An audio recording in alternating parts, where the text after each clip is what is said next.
तमाम तारीफ उस रब्बे कायनात के लिए जिस रब ने हमें पैदा फरमाया, इंसान बनाया, हिदायत से नवाजा, कुरान और सुन्नत पर चलने की तौफीक अता फरमाई और अपने रसूल सल्लल्लाहु अलैहि वसल्लम को मबूस फरमाया, उनकी उम्मत में हमें पैदा होने का शरफ अता फरमाया। अल्लाह तबारक व तआला अल्लाह की रसूल की शफाअत हम सब लोगों को नसीब फरमाए। अल्लाह तबारक व तआला हमारे उन असलाफ के ऊपर भी अनवार की रहमतें नाजिल फरमाए जिन्होंने इस दीन को बड़ी मुसीबत, बड़ी मशक्क़त के साथ आप तक पहुंचाए।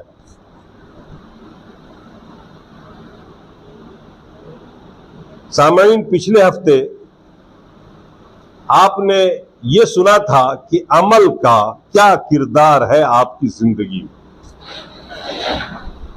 अमल, एक्शन, उसका क्या महत्व है, क्या कीमत है। अमल के बगैर कोई फल नहीं मिलता। हाथ को मुंह तक न ले जाए तो खाना नहीं खा सकते। हम मेहनत नहीं करेंगे दो पैसे आ नहीं सकते। दुनिया में हर अमल का कोई नतीजा, कोई समरा होता है। मुसलमानों ने यह कैसे समझ लिया कि हम नमाज नहीं पढ़ेंगे, रोजा नहीं रखेंगे और जाएंगे जन्नत में। यह था खुलासा पिछले हफ्ते के खुतबा का। यह गलतफहमी आप सब लोगों के दिलो दिमाग में आई कैसे कि आप अल्लाह के अहकाम की इताअत नहीं करेंगे, रसूल की सुन्नतों पे नहीं चलेंगे, रसूल की इताअत नहीं करेंगे, और हम में से कोई जहन्नमी अपने आप को कहने को या बनाने को या तस्वुर करने को तैयार नहीं। आप जिस किसी से पूछिए, एक शराबी से पूछिए, वो कहेगा मैं जन्नत में जाऊंगा। झूठ बोलने वाला, वादा खिलाफी करने वाला, बदअखलाक से बदअखलाक तरीन आदमी, बेदीन से बेदीन, जो नाम है जिसका मुसलमान, जो मुसलमानों के खानदान में पैदा हो गया, वो खुद को जन्नती समझता है, बाकी सबको जहन्नमी समझता है। आज तो फिरके हैं ना, जमातें, हर जमात खुद को जन्नती और दूसरे को जहन्नमी तस्वीर करती। सवाल यह है कि अमल के बगैर आपने कैसे सोचा कि आप जन्नत में चले जाएंगे। जब एक फल के लिए यहां दरख्त लगाना पड़ता है, फसलों के लिए यहां मेहनत करनी पड़ती है, उपजाने के लिए, मकान में रहने के लिए मकान बनवाना पड़ता है, मेहनत करनी पड़ती है, पैसा खर्च करना पड़ता है, पसीना बहाना पड़ता है। जन्नत का महल फ्री है आपके लिए, और आप सब लोग जन्नत में चले जाएंगे तो बाकी दुनिया के मुसलमान कौन से कसूरवार हैं? जो नमाज नहीं पढ़ते वो जन्नत में क्यों नहीं जाएंगे भाई? आपने ला इलाहा इल्लल्लाह पढ़ लिया और समझ लिया कि सर्टिफिकेट मिल गया जन्नत का। मैंने पिछले हफ्ते बताया था कि तौहीद में क्या क्या आता है। एक हदीस लंबी सुनाई थी बुखारी से, और बताया था कि तौहीद में नमाज भी दाखिल, रोजा भी दाखिल, हज और ज़कात भी दाखिल। अल्लाह के रसूल के पास वफ़द अब्दुल कैस आया था, एक जमात आई थी, और उन्होंने कहा था अल्लाह के रसूल हम आप तक नहीं पहुंच सकते, हमारे और आपके दरमियान ये मुज़र कबीला काफिरों का है, वो हमें कत्ल कर देते हैं, हम सिर्फ हराम महीने में आ सकते हैं, हमें बताइए कि हम जन्नत में कैसे जाएंगे। अल्लाह के रसूल ने फरमाया अंतुमिन बिल्लाह, अल्लाह पर ईमान रखो। और फिर पूछा अतदरून मा तुमिन बिल्लाह, तुम जानते हो ईमान बिल्लाह किसे कहते हैं, अल्लाह पर ईमान रखना किसे कहते हैं? उन सहाबा ने कहा था अल्लाह व रसूल आलम, अल्लाह अल्लाह के रसूल बेहतर जानते हैं ईमान का मतलब। अल्लाह के रसूल ने क्या बताया था? अल ईमान बिल्लाह का मतलब क्या बताया था? अन तुमिन बिल्लाह व तुकीम अस्सलाह व तुअद्दी ज़काह व तसूम रमज़ान। ईमान का मतलब अल्लाह पर रखने का यह है कि अल्लाह पर यकीन कामिल रखो कि वो एक अकेला है, वहदहु ला शरीक है, और नमाज कायम करो, रोजा रखो, ज़कात दो, वगैरह वगैरह सारी तफसीलात। ईमान का मतलब क्या है उसका जवाब दिया अल्लाह को। यह नहीं कहा कि ईमान का मतलब है ला इलाहा इल्लल्लाह पढ़ लेना, जिंदगी में एक आध मर्तबा और चले जाओगे जन्नत में। वो हदीस आपके सामने में मैंने पढ़ी थी, और चाहिए तो देख सकते हैं, बुखारी शरीफ के अंदर है। कैसे तस्वुर कर लिया? हमारे पूर्वज, हमारे बुजुर्ग तो नमाज पढ़ते थे ना 5 वक्त। आपने सुना होगा ना बुजुर्गों के बारे में। आप जितना ऊपर चले जाइए, ताबई के दौर में पहुंचिए, वहां तो तहज्जुद ना पढ़ने वाले को भी लोग अच्छी निगाह से नहीं देखते थे। नमाज ना पढ़ना तो बहुत दूर की बात है, नमाज ना पढ़ने वाले को उस दौर में काफिर तस्वुर किया जाता था। मुसलमान मानते ही नहीं थे, बेनमाजी के यहां खाना खाते ही नहीं थे।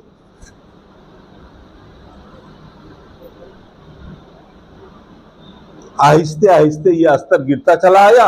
आज नमाज ना पढ़ने वाला भी मुसलमान है। आज बड़े से बड़ा गुनाह करने वाला भी समाज में मुअज़्ज़ज़ है। अल्लाह और उसके रसूल की नाफरमानी करने वाला वो ज्यादा ऊंचा हो गया बनिस्बत एक गरीब नमाजी के। ये गलतफहमी कहां से पैदा हुई? किसने पैदा किया आपके अंदर? अपने उन दुश्मनों का पता लगाइए जिसने आपको इस रास्ते पे डाला हुआ। कब से यह गलतफहमी पैदा की गई? वो कौन सा तबका है जो हमारे बीच में तकरीरें करता है और लोगों को समझाता है कि तौहीद बस कबूल कर लो, जन्नत में चले जाओ। कोई कहता है जुलूस निकाल लो, जन्नत में चले जाओगे, सारे गुनाह माफ। और कुछ लोग तो ऐसे ऐसे वाकयात सुनाते हैं कि जिस वाकये को सुन करके लोगों में गलतफहमी पैदा होती है।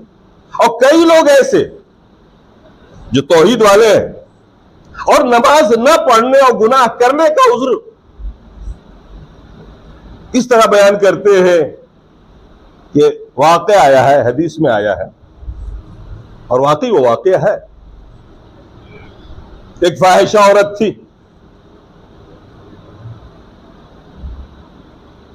गुनाहों में मुलव्विस थी। ये वाकया आपने सुन रखा होगा। वो रास्ते से गुजर रही थी, एक कुत्ता प्यासा था और प्यास से उसकी जुबान बाहर आ रही थी। उस औरत को रहमाया, उसने अपनी जूती में पानी भरा, दुपट्टे से कुएं से निकाल करके उस कुत्ते को पिला दिया। अल्लाह तबारक व तआला ने उसे माफ कर दिया और जन्नत में पहुंचा। हदीस है, बनु इसराइल एक कौम गुजरी है यहूदियों की, उस कौम में ऐसी औरत हुई है। और इस वाकये को सुनने के बाद आपका जहन बन गया कि एक बदकार और फाहिशा औरत इतना अमल करके जन्नत में चली गई, तो हम तो बहरहाल उससे अच्छे हैं भाई। नतीजा निकाला आपने, नमाज पढ़ने की जरूरत नहीं, रोजा रखने की जरूरत नहीं, ये नहीं वो नहीं, कभी मौका मिलेगा तो कुत्ते को ऐसे ही पानी पिला लेंगे। ये गलतफहमी हो गई आपकी। अपनी बेअमली का सबूत आपने दे दिया और दिल में आपके बात बैठ गई कि हम अल्लाह उसके रसूल की इताअत नहीं भी करेंगे, नाफरमानी भी करेंगे। एक छोटा सा अमल किसी को जन्नत तक पहुंचा देता। भाई कभी उस बदकार औरत का पता तो लगाते, वो तौहीद पे थी कि नहीं, वो नमाज पढ़ती थी कि नहीं, वो अल्लाह के हकाम को मानती थी कि नहीं, ये पता लगाने की कोशिश नहीं की आपने। ये सब कुछ वो करती थी, मुखलिस थी दीन के मामले में, बस एक गुनाह था उसकी जिंदगी में, ये उसकी मजबूरी थी, ये जो भी रही हो, अल्लाह ने उसके उस अमल को तौहीद के साथ, नमाज के साथ, दीन के साथ माफ कर दिया अल्लाह ने उस गुनाह को। वाकई सिर्फ ये नहीं है, बल्कि उस वाकई के पीछे कई बातें। आदमी पूरी बात नहीं समझता। बनु इसराइल के अंदर एक कौम पैदा, एक आलिम था और उसमें एक डाकू थे जिसके बारे में आपने खूब सुना होगा, हदीस में आया हुआ है। 99 कत्ल कर चुका था वो। उसको अब तौबे की सूझी। वो गया एक आलिम के पास, उसने आलिम से पूछा, मैं बड़ा गुनहगार हूं, 99 कत्ल कर रखे मैंने, मेरी तौबा कैसे कबूल होगी? आलिम ने कहा कि तेरी तौबा कबूल नहीं होगी। उसने उसे भी कत्ल कर दिया और सेंचुरी पूरा दी उसने। वहां से चला एक दूसरी बस्ती में, मालूम हुआ उसको कोई बड़ा आलिम है, जा रहा था, रास्ते में मर गया। अचानक मौत आ गई, जन्नत का फरिश्ता भी पहुंच गया, जहन्नम का फरिश्ता भी पहुंच गया। रूह को हम जन्नत में ले जाएंगे, जहन्नम के फरिश्ते ने कहा हम जहन्नम में ले जाएंगे। और आखिर फैसला हुआ कि नापा जाए, घर की दूरी और आलिम की दूरी के बीच में है या ज्यादा चल चुका है। नापा गया तो पता चला कि नहीं, आलिम की तरफ इसका एक कदम ज्यादा है, और फैसला हो गया वो जन्नत में जाएगा। ये वाकया सुना आपने? बस इतनी सी बात है। आपने ये पता लगाने की कोशिश नहीं की कि वो कातिल नमाजी था कि नहीं, तौहीद पे था कि नहीं, दीन पे चलता था कि नहीं। देखिए, हमारी आपकी जिंदगी में ऐसा होता है, हमारे सारे अमाल अच्छे और कभी कभी एक बुराई होती है हमारे अंदर। हम उस बुराई को टारगेट कर देते हैं, सारी अच्छाइयों को भुला देते हैं, और कभी कभी सारी अच्छाइयां सामने रखते हैं और बुराई को आप नकार देते हैं। इफरात और तफरीत के बीच में इस्लाम। यह वाक़या सुनने के बाद आपने नतीजा निकाल लिया कि हम बेनमाजी भी रहेंगे तो जन्नत में चले जाएंगे। भैया, ये इतना ही आसान होता तो सहाबा, ताबाई, तबे ताबाई और उसके बाद के दौर के जो लोग इतने नमाजी और दीनदार हुए हैं, अल्लाह उसके रसूल की इताअत की, क्या वो सारे लोग बेवकूफ थे? वो तहज्जुद गुजार जो आज भी इस तबके में ऐसे लोग हैं जो तहज्जुद पढ़ते हैं रात को टूट करके, तो सब बेवकूफ लोग हैं।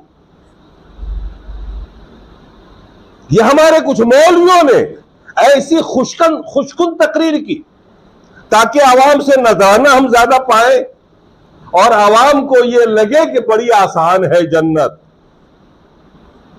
और थोड़ा बहुत नजराना देख करके किसी को जन्नत की खुशखबरी मिल जाए तो आराम से खर्चा कर लेता। आप किसी से कह दीजिए तुम जन्नती हो, अमीर आदमी है, खुश होके जरूर 2-4 हजार रुपए आपकी जेब में थमा देगा कि भैया बड़े आलिम कह रहे हैं कि हम जन्नती हैं, और ऐसी ही तारीफ करके धन कमाया जाता है। वो कड़वी सच्चाई नहीं बयान की जाती है जो आपके अंदर, हमारे अंदर, सबके अंदर है।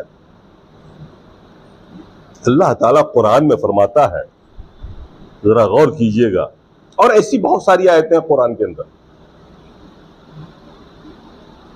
सूरह सजदा की एक आयत है, फ़अम्मल्लज़ीना आमनू वअमिलुस्सालिहाति फ़लहुम जन्नतुल मअवा नुज़ुलन बिमा कानू यामलून। अमल की क्या हैसियत है आपकी जिंदगी में, समझिए आप, और खास तौर से अमल सालेह की। अल्लाह ने फरमाया कुरान के अंदर, अम्मल्लज़ीना आमनू, वो लोग जो ईमान वाले हैं और साथ में अमल सालेह भी करते हैं। ईमान के साथ अमल सालेह, सिर्फ ये नहीं कहा कि ईमान वाले, बल्कि अमल सालेह करने वाले। फरमाया फलहुम जन्नतुल मावा, उनका ठिकाना जन्नत है, वो जन्नत में जाएंगे। नुज़ुलन बिमा कानू यामलून, जन्नत में ये उनकी जो मेहमान नवाजी होगी उस अमल के बदले होगी जो दुनिया में वो करते थे। अमल के बदले जन्नत, अमल नहीं तो मेहमान नवाजी कैसे हो जाएगी? आप अल्लाह ने कुरान में फरमाया अम्मल्लज़ीना आमनू, जो ईमान वाला, वअमिलुस्सालिहात, अमल सालेह करता। अमल सालेह का मतलब क्या होता है? नमाज पढ़ना नहीं होता, रोजा रखना नहीं होता, हज करना नहीं होता। अमल सालेह का मतलब होता है नमाज पढ़ना रसूल के तरीके पर, रोजा रखना रसूल के तरीके पर। अमल सालेह जब होता है जब उसमें इखलास हो और इत्तबाए रसूल। आप मुखलिस हैं, नमाज पढ़ने के लिए आए, अल्लाह के लिए आए, कोई रियाकारी नहीं, कोई दिखावा नहीं, अल्लाह के लिए आए, लेकिन इत्तबाए रसूल नहीं। नमाज में, नमाज आप अपने मनपसंद तरीके से पढ़ रहे हैं या किसी और के तरीके से पढ़ रहे हैं, जिसने जो बताया वैसे पढ़ रहे हैं, आपका यह अमल सालेह नहीं होगा, कबूल नहीं हो सकता। कोई आदमी अमल सालेह कर रहा हो, यदि रसूल की इत्तबा तो कर रहा हो, सुन्नत के मुताबिक नमाज पढ़ता हो, लेकिन मुखलिस ना हो, रिया कर रहा हो, दिखावा कर रहा हो, तो भी वो अमल कबूल नहीं हो सकता। अमल को करना और ऐसा अमल अल्लाह कबूल कर ले, इसकी चिंता करिए। अमल करना कमाल नहीं है, अमल वो कमाल का होता है जो अल्लाह कबूल कर ले। आपने खाना पकाया और लोगों ने नापसंद कर दिया, सारी मेहनत अकारत बेकार। और अगर उस खाने को लोगों ने पसंद कर लिया, दो लफ्ज बोल दिए तारीफ के, आपको लगता है मेहनत वसूल हो गई। अमल आप कर रहे हैं और अगर रसूल की सुन्नत के मुताबिक नहीं, इखलास नहीं आपके अंदर, उस अमल का कोई फायदा होगा क्या? अल्लाह के कबूल ही नहीं होगा। जब कबूल नहीं होगा तो वक्त बेकार जा रहा, मेहनत बेकार जा रही।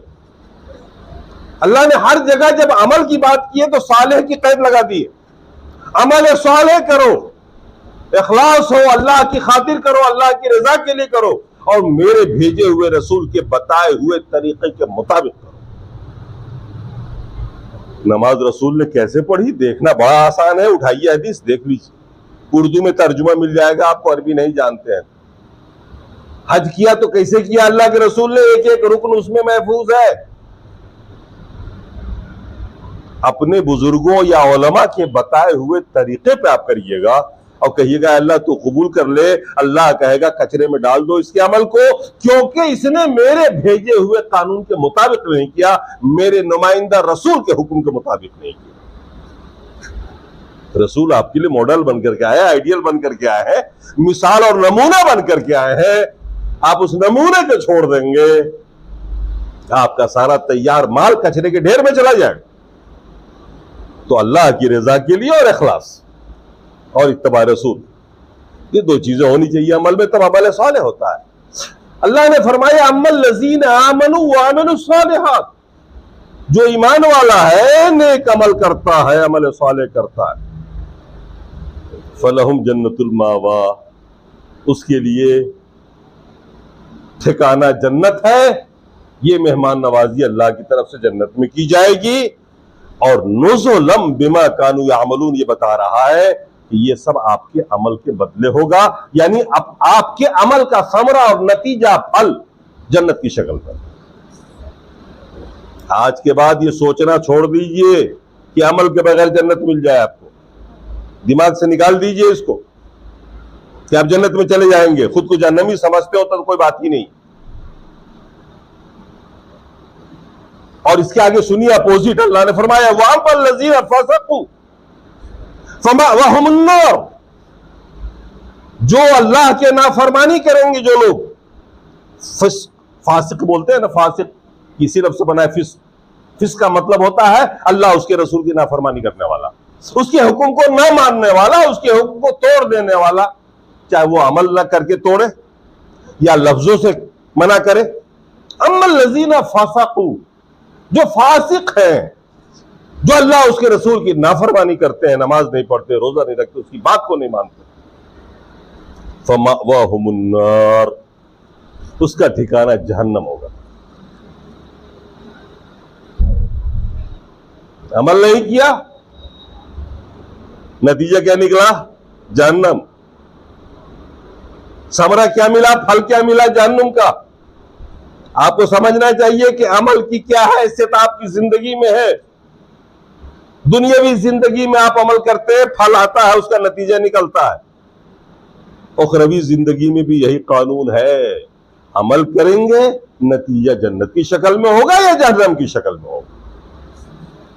अम्मल लज़ीना फसक़ू फमअवाहुमुन नार। अच्छा, जहन्नम में जब जहन्नमी जाएंगे तो आराम से रहेंगे क्या पड़े हुए? चैन से सोएंगे क्या? वो बार बार निकल के भागना चाहेंगे उस आग में से।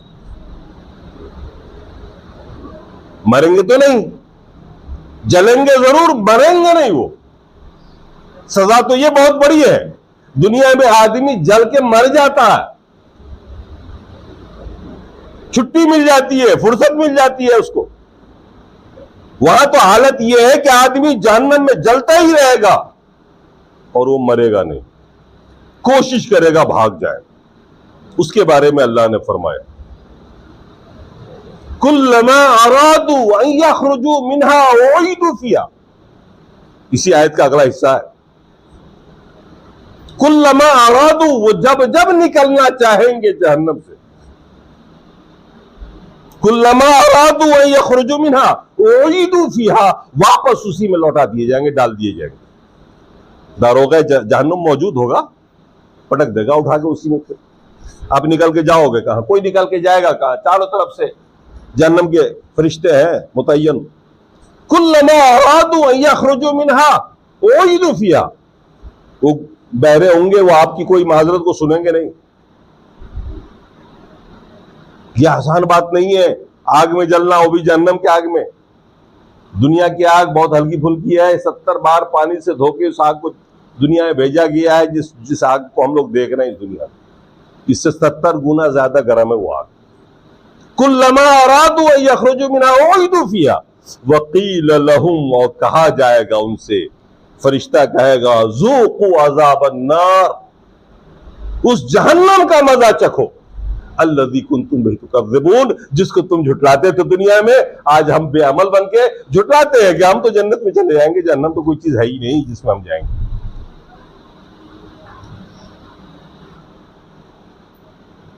फैसला ये हो रखा है हमारे आपके लिए, फैसला वो नहीं है जो आपके मन में है, रब ने आपके लिए फैसला ये कर रखा है, आपके खालिक ने फैसला कर रखा है, उसका कानून है ये। जो अमल करेगा पाएगा जन्नत, जो अमल नहीं करेगा वो जाएगा जरूर जहन्नम। और एक मौका अल्लाह ने दिया है, आगे वाली आयत में है, वलनुज़ीक़न्नहुम मिनल अज़ाबिल अदना दूनल अज़ाबिल अकबर लअल्लहुम यरजिऊन, हम दुनिया के अंदर भी थोड़ी थोड़ी सजा उसको देते रहेंगे ऐसे लोगों को, और ये सजा बढ़ाते भी रहेंगे। लअल्लहुम यरजिऊन, शायद वो लौट के आ जाए सही राह पर, तौबा कर ले। ये चांस भी मिल रहा है आपको, हमको होशियार होने के लिए। हम दुनिया में भी छोटे छोटे अजाब में मुब्तला करेंगे, हम लोग हो रहे हैं। कभी जिल्लत का अजाब, कभी हुकूमत का डर, बेवकती, बेइज्जती। आज हम लोग जहां पहुंचे हुए हैं, आप हिंदुस्तान का इतिहास पढ़ के देख लीजिए, आप कहां थे, कहां पहुंचे। ये मामूली सजा नहीं है। एक उस कौम के लिए जो हाकिम रहा इस देश में, आज महकूम ही नहीं, गुलामी की जिंदगी, बदतर जिंदगी बसर कर रहा। हर रोज कोई ना कोई वाकया आप सुनते होंगे यूट्यूब पे। छोटे छोटे अजाब हैं, कभी माशी तंगी, पैसे की कमी, रोजी की कमी, सेहत की खराबी, औलाद का नाकारा हो जाना, ये सारी सजाएं हैं, ये सब अजाब है अल्लाह की तरफ से। अल्लाह ने फरमाया वलनुज़ीक़न्नहुम मिनल अज़ाबिल अदना दूनल अज़ाबिल अकबर, बड़े अजाब से पहले हम छोटा छोटा अजाब में मुब्तला करेंगे। लअल्लहुम यरजिऊन, हो सकता है आदमी की आंख खुल जाए, इबरत और नसीहत हासिल कर ले और लौट के सही जगह आ जाए, तौबा कर ले और वापस खुद सोचे कि सही क्या और गलत क्या। हम सोचने को तैयार नहीं। मेरे भाइयों, कुरान और सुन्नत आपके सामने में है। हदीस और कुरान में किसी ने आज तक कोई तब्दीली नहीं की है, ना कर सका है, ना कर सकेगा, चूंकि अल्लाह ने इसकी हिफाजत का जिम्मा खुद ले रखा, और जिसका जिम्मा अल्लाह ने ले रखा है उसे कोई बदल नहीं सकता। ज़ेर और ज़बर पर आज तक फर्क नहीं आया है। हम आपको मिसगाइड नहीं कर रहे हैं। आप खुद से उठिए, देखिए आपकी हकीकत क्या है, अल्लाह ने आपको कैसे पैदा फरमाया, किस लिए बनाया है, मकसद क्या है, आपका भला किस काम में है, आपका मुस्तकबिल किस में। ये सोचना आपका काम है। आप पढ़े लिखे लोग हैं, समझदार लोग हैं।